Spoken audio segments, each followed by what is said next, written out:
Angeke ngibingelele baba udokotela, baba wesizwe bawujabulela umfana omuhle njengekhehla lomlungu. Baba udokotela weyinyanga usenzele ebhilidini esibizwa i-Nedbank House Building. Nedbank House Building isekhoneni corner of Queen Street and Albert Street. Corner of Queen Street and Albert Street. This is baba udokotela omelaphi wendabuko engicela ukuthi ke namhlanje ke sibonge kakhulu nesupport enisinika yona. Siyabonga nje kakhulu.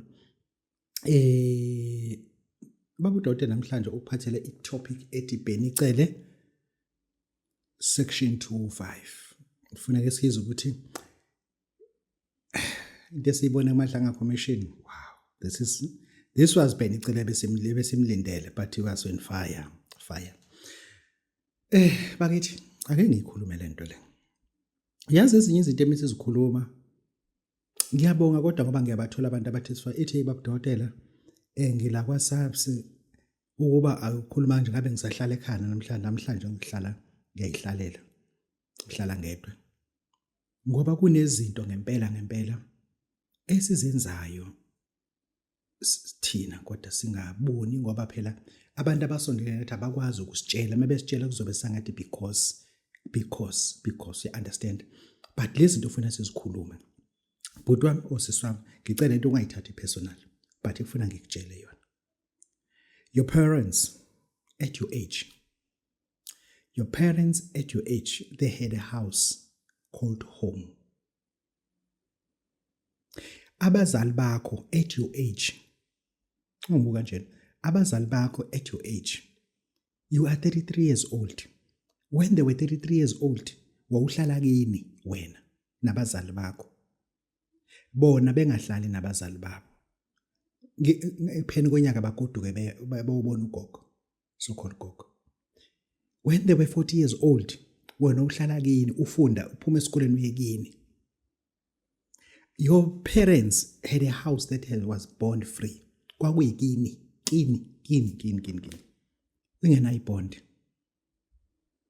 Abazali bakho had no degree or formal education.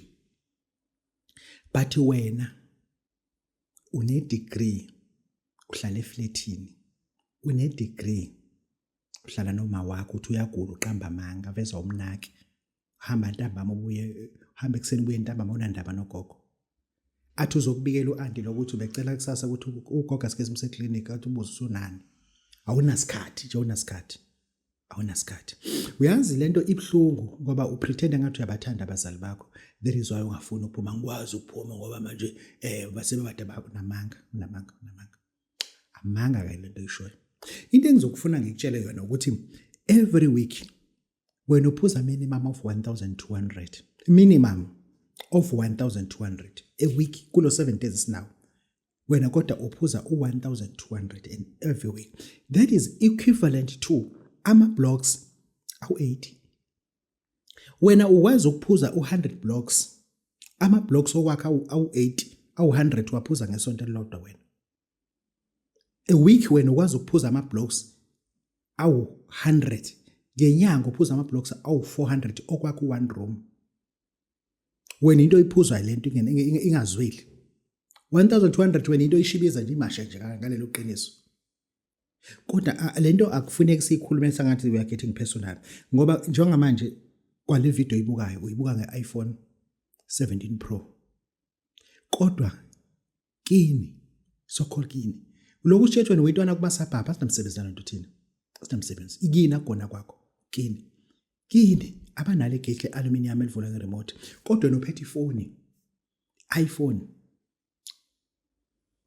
Pro. Igate lakini alivulwa ngeremote. Igate lakini kunezinto ekufuze sizibone ukuthi should I be having this in the upstage of this. Yangibaba ngokweline awukwazi uzukhutula nje amapijama eLV uyovula imicrowave 1000 imicrowave 1000 ufaka amapijama eLV. Hayi ngeke bakithi ake siyibonene into engeyona ngoba uma ngempela abazali bethu they have achieved so much basifundisa credit free. Wena wenza i-teaching wena hayi ngo-NSFAS fundiswa abazali bakho bedonsa kanzima wena uhlule ukufundisa ingane eyodwa. Uncengwe NSFAS uhola 30,000. Uncengwe NSFAS okusiza izintandane uhola 25,000. Uncengwe NSFAS uthi kunzima emhlaba. Kunzima ngoba ufuna ukuba nzima. Nekhanda elikhulu lelitsho njalo lithi nzima. Nje unekhanda limisa kweambulance ucabanga ukuthi kuzoba njani. Wabona phi into njeni? Namadleba ngathi imoto ice cream. Hayi usijwayela kabi nje wena. Uncengwe NSFAS uhola 25,000. Ifrag hola 18,000. Ingane nifuna ifundo NSFAS. Nina nobabili nama graduate. Angayona iproduction ka product ka NSFAS. Abazali mina banifundisile. Banifundisile nabamba iqhama na ema college ngendleko. Nina niyifuna indleko nifuna ice cream. Nikhule ningekho ibond kodwa namhlanje nina nihlula ukuthenga isite. Nithenga ama blocks uye kutshwala ke raso. Awuye kutshwala nje. Awuyeke kutshwala nje. Uzokhahleleka. Ngingahlehlisa le tafula mina ukhahleleke ngempela. Kunanda ukuthi angibuki. Kunanda ukuthi uyifeni yami. Uma ubhedu uyabheda raso. Awuyeke notshwala nawe. Le bondo ikhokhayo ayikwenzeli lutho. Yazi kune bribery oyibhizi nayo. Abantu ababribe ungazi ukufana nemsebenzini. Yabona le bribery lokuyikhokha ka 2.8 3.5 medical aid. Uyobuye nini esibhedlela? Njobo lokhu bribe nje medical aid uthi line weyigebengu mhlazane ngiyangale kwentaba ngicela ningibambe. Uyoya nini esibhedlela? I'm 50 plus years old angaze ngiadmit. Angaze nje ngiadmit. I am 50 plus years old angikaze ngiadmitwe. Mina for past 50 years mina ngivashela abantu ezibhedlela. Mina ukukhanda inyoni eyodwa engayibamba ku private kwakumzala wami ngoba nakwenzeke imajor accident eshayiswa imoto wese Augustine. Angaze ngikhanda inyoni mina ku private hospital. Kaze. Mina inyoni ngiyikhanda nje nakhona lokishi saint nakhona kuma private. Futhi mina yipi inyoni ethi yakade ivashelwe mina. Ngagcina lekhe ngedwana iminyaka engidala kakhulu le. Engisho ukuthi esinye izinto ufuna uzibone. 2,500 times 10 equal to nakoke sekufuze kubalele. Bahala phela ngane yami 25,000 plus another 2,500 plus another kuno 30,000 wena umashisa mhlophe. Njalo 30,000 ophuma kwena we medical aid. Wena uyoshayiswa imoto umashi. Ufika ucertified dead kuphela kanjalo 30,000 abo 9 bamashile. For 9 years ukhokha imedical khokha medical aid. Lobo 30,000 abakhokha ngonyaka bamashile wenza kangafakhole. Awukwazi ukubribela ukufa ukuthi mengifa ngifuna ukufela esibhedlela esiprivate. Awukwazi. Shintsha lifestyle nje yakho nje kuqala. Phuma nje ukuthi njalo weekend udla ushisa nyama udla nje ama healthy udla uphuzo othula ithi angathi ugeza ngabo yabo. Akuphume nje kulonto akuphume ubone ukuthi medical aid uyidinga yini.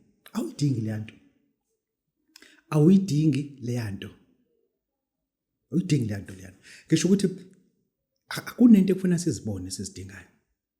Ngoba ngempela abazali bethu if bakwazi ukusikhulisa bengenama degree sakhulela emizini engenama bond thina sihlupha yini ukukhulisa ingane zethu sihlupha yini ukufundisa ingane zethu yini kanti thina lena esishayayo isihlula hayi ngeke ya bantu bakithi ake sibuke nje phela into engeyona ngoba ngempela uthi umuntu uyatshelwa kwesa ngathi umuntu uyapersecute kanti asikupersecute sikutshela nje ulayini wangempela ukuthi lento leraso kulento nakufuze ukuthi ngabumika nje kodwa yabamba. This is Babu Dodela. Ya bakithi ngifuna ke siyikhulumele ake sakhele umgezadlozi ngifundise nje abantu bakuthiwa kugezwe idlozi kuze uthi nenyanga yakho uzoyitshela ukuthi Babu Dodela kunomuntu ekuthiwa umgezane noma umhlamba dlozi ufuna 1,000 rand ngeke ukwazi nokungakhela mkhulu izokwakhela inyanga yakho izokwakhela nje kahle. Lento omnyanga ngifuna singayenzisa ngathi ipatent asingancikiseli ngayo ungabe sangathi ipatent ingakho singabaxhaka isikhathi esiningi manje siyibambe ngolayini omhlophe esangathi ngale kwentaba yona ayikho ngale kwentaba lento ilapha phambi kwethu yonke lento yethu bese igezela sakha umgezadlozi nansi imithe ngicela uyithole thola umndiza omhlophe thola umabusane omhlophe thola umamponzana omhlophe thola umsimbane wempunzi noma kube onogwaje. Thola abantu abafuya onogwaje bakucaphunele nje into engangomsimbane okhona. Owempunzi labantu abazingelayo bayibamba impunzi. Akutholele wona. Lapho usuka wakhela umuntu into yokugeza kahle idlozi lakhe, kungene ke uvuma omhlophe. Kungene uvuma omhlophe bavumise. Ngoba idlozi elingageziwe liza kuwena namathunzi amnyama. Ingakho umuntu bengizomenza ukuthi mina ngiphathele 1000 elilodwa ahamba ugezela udodo lena aphinda bolayini abemhlophe. Phinda bolayini nje abemhlophe. This is babu dodo esizojabulile. Sinomuntu ke esukhephela abantu sithi ulaqhasha. Ulaqhasha ke muhle khehla, muhle ngoba kodwa kulaqhasha has to be understood as well ukuthi unekezelwa umuntu othi ulahlekelwe noma udukelwe umuntu okade emboleke imali akasamthuli. Uyamfonela inamba nayimnikana akasamthuli. Olahlekelwe imoto, isicathulo, ikati kundani awukusizi lapha. Uma ulaqhasha siwakhele umuntu othi ulahlekelwe umuntu akade esizana naye ngokuyimali akasamthuli. Sesifuna ukumbuyisa ke azokhokha le mali leke. Ulaqhasha ke loyo. Thola iphepha elimhlophe, thola ipeni elimnyama. Mase ubhala igama lakhe. Uma usuthatha ulaqhasha uhlihle kanje, uhlihle. Musu usuqedile lapho ufake phansi komcamelo noma komqamelo or under your pillow for 7 days. After 7 days ukhiphe ushise. Usho uthi laqhasha ngithe lantu sibanibani azokhokha imali yami ayikafiki, ngiyakushisa ke futhi. Musu uyawushisa. Izomlanda lento ngoba lezi zinto lezi ufuna sizikhuluma. Then sakhela abantu ibhande labantu abafuna ukugembula, ibhande lasekhasini. Lela bhande angixegisile ngalo lu 20000. Njengamanje ngibanika ngo7000. Uthi umuntu eno 5000 ngithi mina ayeka ngoba ukho serious. Lu 20000. Kule period kuphela ngibanika abantu ngo7000. Uma ngibuya ngoJanuary ngiyaqethuka ngisengene yonke indaba yebhande. Uma ungena u20 ngiyaphuma nje kuwena ngikhohlwa indaba yakho akuthathe serious futhi. Ngenzela ukuthi abantu bangasho ukuthi izonke into ziyabiza. Yeah. This is Babu Dotela. Yeah, kenzeka South Africa is huge. South Africa is beautiful. South Africa is blossom. Sinemba Dlanga Commission. Ziyenzeka izinto lapha yana.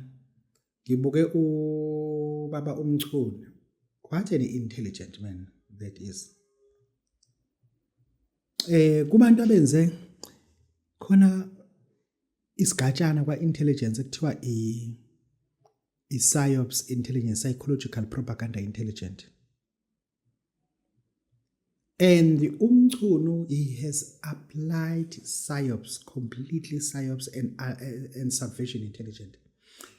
Ngoba izinto akabayenza thina besizibuka analog kanti yena uyazi ukuthi strategy. Uyazi ukuthi that is an intelligence it's on its own. And sibongile ukuthi sibe nabantu aba-charismatic njengalaba bakwazi to stand because leyanto ibifuna ukuthi akhulume izinto ezingaba i-threat kwi-national security and he rather act stupid so that to be persecuted. Kunabantu aba-attenda i-Riviana trial. They acted stupid so that to be sent to Robben Island rather than sailing out to Umkhosi NC. They think they apply, same thing applied now. That we are seeing now. Bazobiza ke unjiniyela uBhenicele. Bhenicele wenze imalanga commission yabe na vibe. Mase di shut up.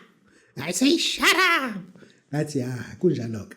Kulaphana ke. Then into esithi engiyithandile kuyena utshengise ukuba uthi kumina ungakhulumi kanjalo, nginoyicivilian mangithathe kanjalo. I'm a soldier, I'm a trained soldier. I'm a commissar. Yabona akafuni ukukhuluma nawe Bhenicele, ukhulume sengathi ufake iphinifa. Ukhulume naye sengathi ngaphansi ufake i-tight. Kukhona lamadoda athi megqoka afake underfake ithathe afake ibhloko elide. Khona amadoda njalo uBhenicele abanjalo. And ngiyithandile we need people like that. And ngize ngathi ukuthi ngathi i-term yakhe yasheshe yaphela kwakufuze umuntu abuyiselwe. Into ayishilo ke ezinye zithusile ukuthi to train special forces South Africa it costs more than $1 million just to train one. If we told ukuthi more than 50 have left the organization and joined the private sector, it costing the economy of the state. Because meaning that we have lost 50 million and we have to train another people about 50 million at an expense of 50 million.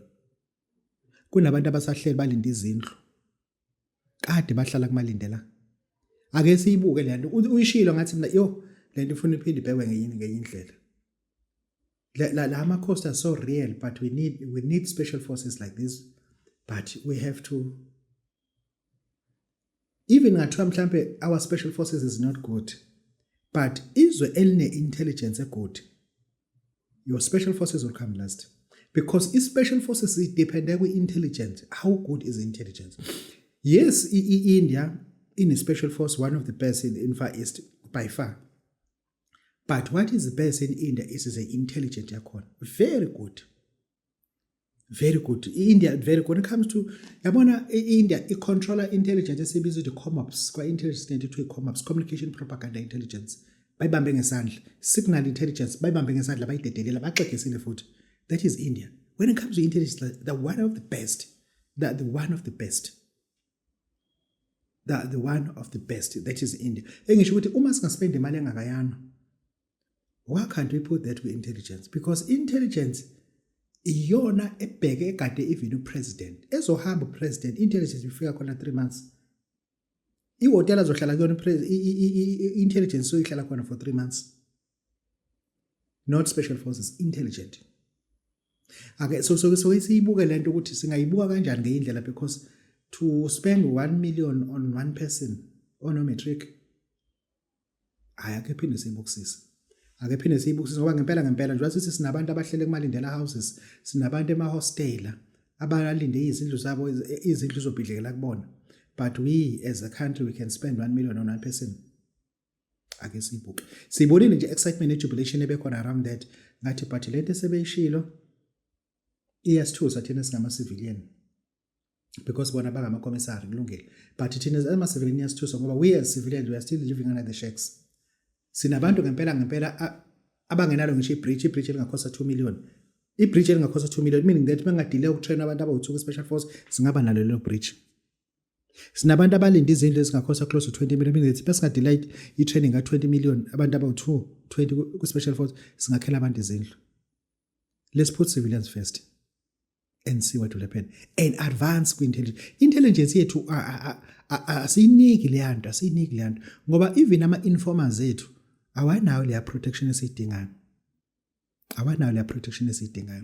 Being an informer, we don't need a training. You need ukuthi ube nento. But ngithandile ke ka ebheni icela umethi yena yakhe ifone ngeke izithathwa unless kuzo activate section 205 atshelwe exact ukuthi yini abayifuna ababheke leyo nto kuphela bangabheke yini. I like that. Hayi ukuthi umuntu uzoxhaphazeka nje egqoka ibhlue. No. Ekesho ukuthi hey le #tubenicele he was our minister and then he's a comrade on its own. But a trained comrade. I remember when esa reporter la eTruro House, it was 1996, wehlala eJohn Ross befika bezobeka imoto lapha yana. Akaza ashintsho. Wengena bodyguard. Wengahambe na bodyguard. Umuntu ehamba ne bodyguard kwakuubaba lo munye besithi ubaba ke thina uJZ. I-intelligence ayenami ebexoxa around izinto ezibalekile. I used to like it a lot and then mengisho kanje noBhen icela uzokhumba ukuthi yelo mfana uzobamba ukuthi ubani uzobamba engisho ukuthi we like abantu abanjiyana but leka ayishela ukuthi we spend almost more than a million just on one person, training one person. Sinabantu abahlala kuma 10 houses ongakhosta less than 7 million ukubakhela izinto ezikahle ongasikhosta less than 7 people usingaba train. This is Babu Dr. Babu says Babu but sithi #Bhen icela sibonga kakhulu umsebenzi osilethele wona about usivula amehlo ukuthi sesiyazi ukuthi kwenzekani lapha sizothini ngalabantu abahlele eminyanga abanethwa zimvula.